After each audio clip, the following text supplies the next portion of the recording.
Hello, Evan back for your XpertVR Friday recap. This week we're going over NFL VR, Unreal Engine, Starbucks, and Red Bull Flugtag because tomorrow is the day.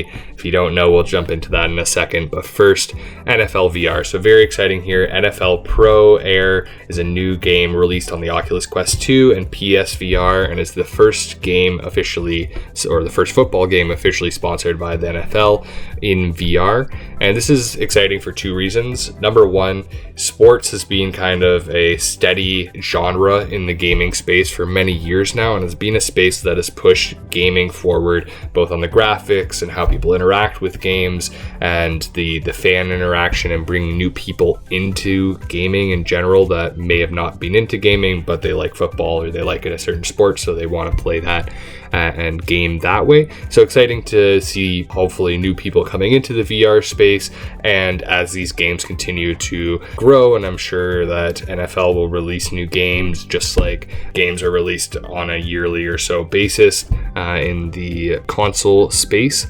And so seeing this, we'll see that continued innovation coming, but then as well in the education space, being able to have those more hands-on and physical interactions that you have to have in a game like the NFL, being able to have that then cross over into the education space, as well as maybe being able to use this type of game in gym classes or things along those lines. Very interesting to see the education applications that will come, not just from this game and what it can do, but all of the innovations that will come from this game and these types of games in the future.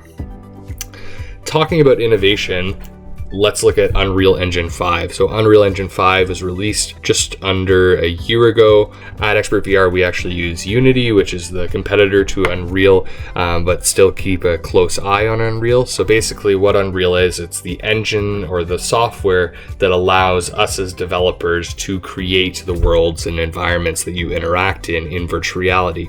And very exciting here because Unreal Engine 5 up until now did not support virtual reality because of the systems that they built out, Nanite and Lumen. It's how they create these very realistic worlds. By Nanite allows you to have very high definition or high polys, what we say, 3D models in the virtual world, and Lumen allows you to do real-time lighting.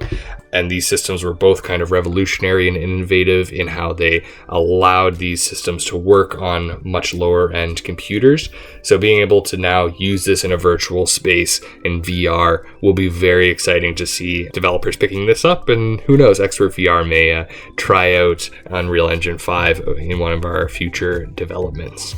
And then talking about innovative developments and big companies making changes, Starbucks has announced that they are releasing Starbucks Odyssey. So this is a new way to collect loyalty points and to be a member of the Starbucks family, let's say. And what's very interesting about this is it's an NFT-backed community.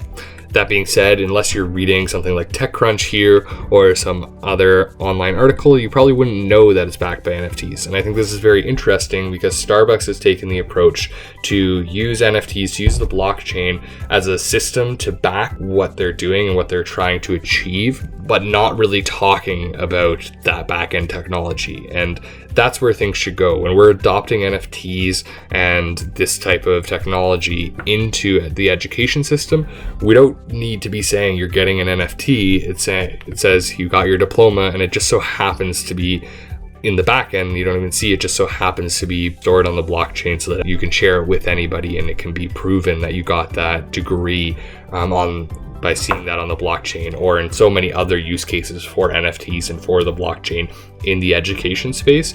So very exciting to see a company kind of paving the way of adopting this technology without really talking about the technology, as well as they just have a lot of interesting ideas of how they're going to use NFTs. One of the ideas that I saw was if you own the NFT, you'll be able to enter to go to a trip to one of their coffee bean growing locations around the world, get a tour, you get a paid flight, and you get to go have coffee where Starbucks coffee beans are made and grown. And so very exciting to see kind of that benefit coming to those who own the NFT and support this type of community. But then they're also allowing they're also thinking that they'll have similar prizes so that if you don't have the NFT, you can still apply, but maybe your flight and hotel aren't paid for when you go down. So seeing how they're kind of introducing NFTs without talking about NFTs, and then they're also saying if you don't want to buy an NFT or become part of that higher status program, you can still be part of the program and still get most of the benefits, but there are certain benefits that will be released with the NFT, as well as they'll be giving NFTs away for free and in different ways so that you don't have to buy it. You could earn it in other ways as well. So just very exciting to see a company as big as Starbucks kind of entering this space, and again, not talking about NFTs, not talking about blockchain or any of the underlying technology. All right, and then lastly, Flugtag. I'm gonna pass it over to future Evan to show you what we're up to with Flugtag. Take it away, Evan. All right, here we are back at Red Bull Flugtag for our Friday recap. You can see our craft here and our pilot, Drew McNeil. Drew, how are you feeling about the flight tomorrow? You know, I'm feeling very confident after getting it here and testing it out a little bit at the house yesterday. I'm feeling like we're gonna get some good lift. I'm expecting probably about 100 feet distance. All right, you heard it first here, 100 feet. That's what we're doing tomorrow at Red Bull Flugtag. And Drew, how you feeling about the competition? You can see some of the crafts setting up here. You know, I am impressed by some of the designs here, but you know, the team that we had behind this craft in particular, I got confident we're gonna be coming out on top. I love the confidence. So yeah, XpertVR Friday recap. Hope you learned a little bit about VR, blockchain, and all the other technologies, and a little bit about us at XpertVR with our Red Bull Flugtag coming up tomorrow.